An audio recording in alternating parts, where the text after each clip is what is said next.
Hey survivalists, Malcolm here with Survival Know-How, and today I'm going to be talking about the #1 lie in the prepper community. Stay tuned.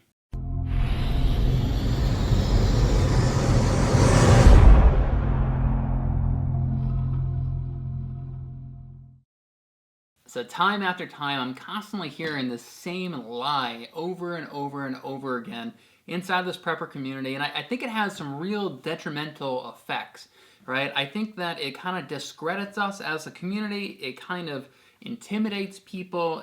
They get overwhelmed. They think it's too much work to get into prepping because of this one lie.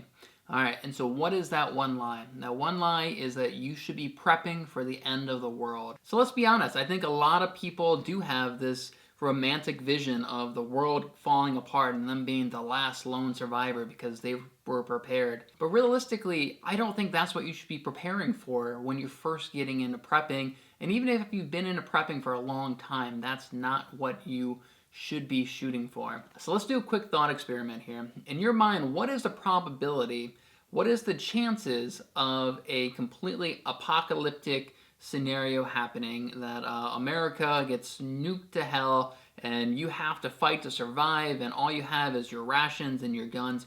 What are the actual chances of that happening? Now, that has happened to several countries throughout, the recent history of the world.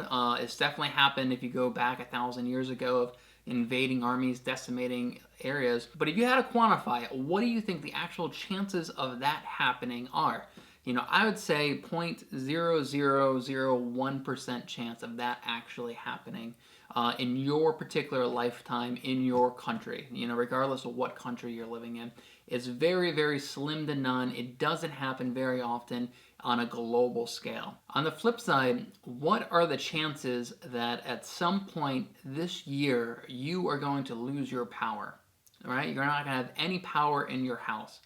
I'd say it's probably about a 90% chance. I personally lose my power, 3 to 4 times a year. It just happens. So what do you think you should be preparing for? Obviously, the blackouts, right? That's far more common.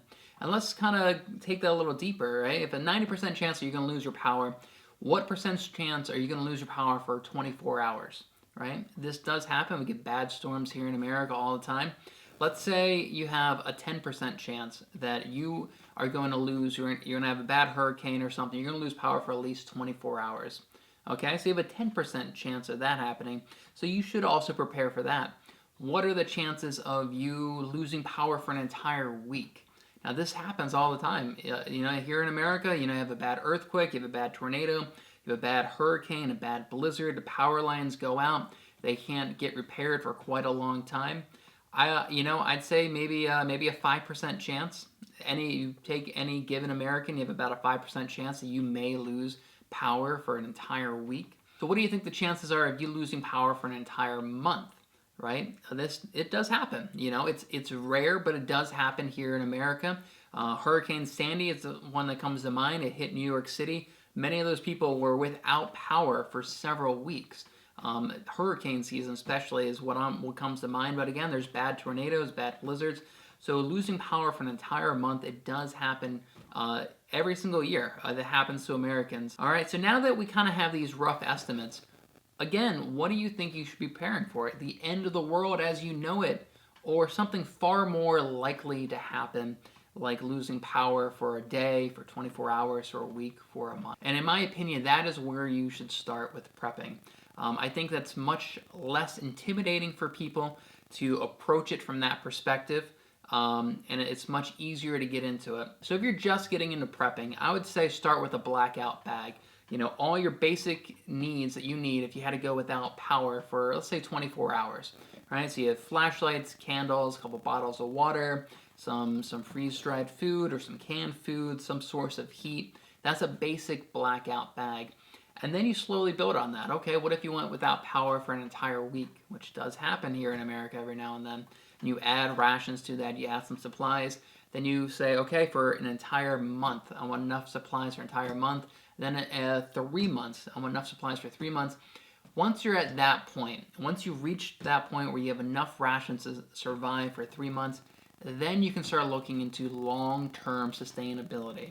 Okay, now you're looking into seeds to plant for year after year. Now you're looking into hunting and fishing supplies. Now you're looking for stuff that allows you to be self-reliant for up to a year, maybe longer.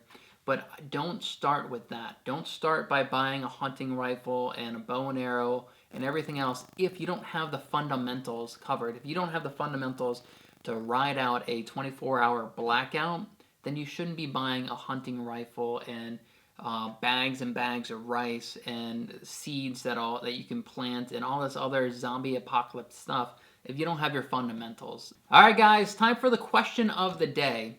So I want you to comment down below with what is the longest amount of time that you've ever lost power in your own home.